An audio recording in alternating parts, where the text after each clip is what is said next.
ಬಿಡದಿ ಹೋರಾಟದಂತೆ ಮತ್ತೊಂದು ಹೋರಾಟಕ್ಕೆ ದಳಪತಿಗಳ plan. Nice ವಿರುದ್ಧ ಹೋರಾಟ ನಡೆಸೋದಕ್ಕೆ ರೂಪುರೇಷೆಗೆ ಎಚ್ಡಿಕೆ ಸಿದ್ಧತೆ.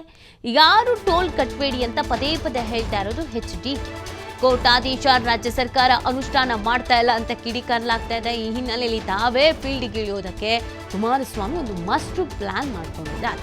ಈ ಬಗ್ಗೆ ನಾಳೆ ಸಭೆಯನ್ನ ನಡೆಸೋದಕ್ಕೆ ಮುಂದಾಗಿರುವಂಥದ್ದು ಎಚ್ಡಿ ಕುಮಾರಸ್ವಾಮಿ. ಟೋಲ್ ಕಟ್ಟಬೇಡಿ, ಕೋರ್ಟ್ ಆದೇಶ ಇದೆ ಅಂತ ಜಾಗೃತಿ ಮೂಡಿಸೋದಕ್ಕೆ ಸಜ್ಜಾಗಿದ್ದಾರೆ.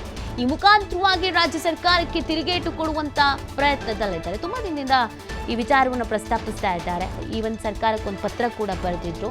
ಈ ತಕ್ಷಣಕ್ಕೆ ಏನು ಆಕ್ಷನ್ಸ್ ಮಾಡಬೇಕು ಆ ಆಕ್ಷನ್ಸ್ನ ಮಾಡಿ ಅಂತ ಸಾಕಷ್ಟು ಚರ್ಚೆ ಆಗಿತ್ತು. ಸೊ ಇದನ್ನು ಹೀಗೆ ಬಿಟ್ಟರೆ ಆಗಲ್ಲ. ಒಂದು ಪ್ರಬಲವಾದಂಥ ಅಸ್ತ್ರ ಅಂತೂ ಸಿಕ್ಕಿರೋದು ಹೌದು.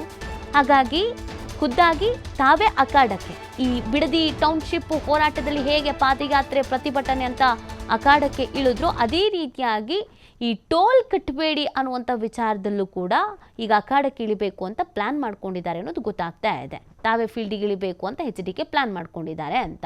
ಸೊ ಈ ಮುಖಾಂತರವಾಗಿ ರಾಜ್ಯ ಸರ್ಕಾರಕ್ಕೆ ತಿರುಗೇಟನ್ನು ಕೊಡುವಂಥ ಪ್ರಯತ್ನದಲ್ಲಿದ್ದಾರೆ. ನಾಳೆ ಇದಕ್ಕೆ ಸಂಬಂಧಪಟ್ಟಂತೆ ಒಂದು ಸಭೆ ಇದೆ. ಈ ಸಭೆಯಲ್ಲಿ ಏನೇನು ತೀರ್ಮಾನ ಕೈಗೊಳ್ತಾರೆ, ಏನೇನು ನಿರ್ಧರಿಸ್ತಾರೆ, ಇದು ಇಂಪಾರ್ಟೆಂಟ್ ಆಗುತ್ತೆ.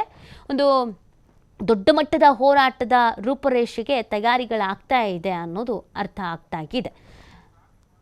ಮಾಹಿತಿ ನೀಡ್ತಾರೆ ನಮ್ಮ ಪ್ರತಿನಿಧಿ ಸ್ವಾಮಿ. ಇದೀಗ HDK master plan Bidadi township ಆಯಿತು, ಈಗ ನೈಸ್ ಟೋಲ್ ವಿಚಾರಕ್ಕೆ ಸಂಬಂಧಪಟ್ಟಂತೆ ಏನೇನು ರೂಪುರೇಷೆಗಳಾಗ್ತಾ ಇದೆ?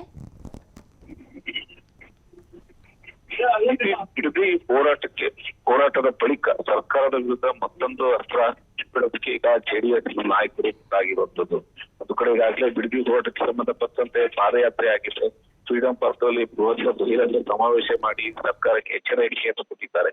ಈಗ ನೈಸ್ಗೆ ಟೋಲ್ ಕಟ್ಟದಂತೆ ವಿಚಾರಕ್ಕೆ ಸಂಬಂಧಪಟ್ಟಂತೆ ನೈಸ್ ರೋಡ್ ವಿಚಾರವಾಗಿ ಜೆಡಿಎಸ್ ನಾಯಕರು ಹೋರಾಟಕ್ಕೆ ಇಳಿದಿರುವಂತದ್ದು. ಈಗಾಗಲೇ ಹಲವು ಆರೋಪಗಳನ್ನ ನೈಸ್ ಕಂಪನಿ ವಿರುದ್ಧ ಮಾಜಿ ಕೇಂದ್ರ ಸಚಿವರಾದ ಕುಮಾರಸ್ವಾಮಿ ಅವರು ಮಾಡಿರುವಂತದ್ದು. ಜೊತೆಗೆ ಈಗಾಗಲೇ ಅಭಿಯಾನವನ್ನು ಕೂಡ ಶುರು ಮಾಡಿರುವಂತದ್ದು. ಅಂದ್ರೆ ಜೆಡಿಎಸ್ ಕಾರ್ಯಕರ್ತರು ಕೆಲವು ನೈಸ್ ಟೋಲ್ಗೆ ಸಂಬಂಧಪಟ್ಟಂತೆ ಅಲ್ಲಿ ನೈಸ್ಗೆ ಟೋಲ್ ಕಟ್ಟಬೇಡಿ ಎಂಬ ಕರೆಯನ್ನು ಕುಮಾರಸ್ವಾಮಿ ಅವರು ಕೊಟ್ಟಿರುವಂತದ್ದು. ಅದೇ ರೀತಿ ಒಂದು ಅಭಿಯಾನವನ್ನು ಸಹ ಈಗ ಶುರು ಮಾಡಿರುವಂತದ್ದು. ಈ ಹಿನ್ನೆಲೆಯಲ್ಲಿ ಸದಸ್ಯರು ಕೂಡ ಇದಕ್ಕೆ ಚರ್ಚೆ ಮಾಡೋದಕ್ಕೆ ಜೆಡಿಎಸ್ ಶಾಸಕರು ಎಲ್ಲಾ ರೀತಿಯ ಸಿದ್ಧತೆಗಳನ್ನು ಮಾಡಿಕೊಡ್ತಾರೆ. ಪ್ರಮುಖವಾಗಿ ಕೋರ್ಟ್ ಆದೇಶದಂತೆ ದಾಖಲೆಯನ್ನ ಇಟ್ಟು ಸದನದಲ್ಲಿ ಸರ್ಕಾರವನ್ನ ಇನ್ನೊಂದು ಇಕ್ಕಟ್ಟಿಗೆ ಸಿಕ್ಕಿಸೋದಕ್ಕೆ, ಜೊತೆಗೆ ಸರ್ಕಾರಕ್ಕೆ ನೇರವಾದ ಒಂದು ಎಚ್ಚರಿಕೆಯನ್ನು ಕೊಡೋದಕ್ಕೆ ಎಲ್ಲಾ ರೀತಿಯ ಸಿದ್ಧತೆಗಳ ಪ್ಲಾನ್ ಗಳನ್ನು ಮಾಡ್ಕೊಳ್ತಾರೆ. ಈ ಹಿನ್ನೆಲೆಯಲ್ಲಿ ನಾಳೆ ಕುಮಾರಸ್ವಾಮಿ ಅವರು ಸಭೆಯನ್ನು ನಡೆಸಿ ಆ ಸಭೆಯ ಮೂಲಕ ಯಾವ ರೀತಿ ಹೋರಾಟಕ್ಕೆ ರೂಪುರೇಷೆ ಕೊಡಬೇಕು, ಜೊತೆಗೆ ಕಾರ್ಯಕರ್ತರಿಗೆ ಯಾವ ರೀತಿ ಸಹಾಯ ಕೊಡಬೇಕು ಅನ್ನೋದ್ರ ಬಗ್ಗೆ ನಿರ್ಧಾರ ಮಾಡುವ ಸಾಧ್ಯತೆಗಳು ವಿಫಲವಾಗಿದೆ. ಕಳೆದ ದಿನಗಳಿಂದ ಸಾಕಷ್ಟು ಹೋರಾಟಗಳನ್ನು ಕೂಡ ಮಾಡ್ತಾ ಇದೆ. ಜೊತೆಗೆ ನೇರವಾಗಿ ಕುಮಾರಸ್ವಾಮಿ ಅವರೇ ಒಂದು ಸಂದೇಶ ಕೊಟ್ಟಿರೋದ್ರಿಂದ ಇದು ಕೆಲವೊಂದು ಕಡೆ ನೈಸ್ ಟೋಲ್ಗೆ ಸಂಬಂಧಪಟ್ಟಂತೆ ಅದು ನೈಸ್ ಕಂಪನಿಗೆ ಒಂದು ಎಚ್ಚರಿಕೆಯ ಸಂದೇಶವನ್ನು ಕೂಡ ರವಾನಿಸಿರುವಂತದ್ದು. ಜೊತೆಗೆ ಕೋರ್ಟ್ ಆದೇಶ ಕೂಡ ಇದೆ, ಅಭಿಯಾನ ಕೂಡ ಇದೆ. ಇದನ್ನೇ ಮುಂದಿಟ್ಟುಕೊಂಡು ಈಗ ಸದನದಲ್ಲಿ ಹೋರಾಟ ಮಾಡೋದಕ್ಕೆ ಎಲ್ಲಾ ರೀತಿಯ ಸಿದ್ಧತೆಗಳನ್ನ ಜೆಡಿಎಸ್ ಶಾಸಕರು ಮಾಡ್ತಾ ಇರುವಂತದ್ದು.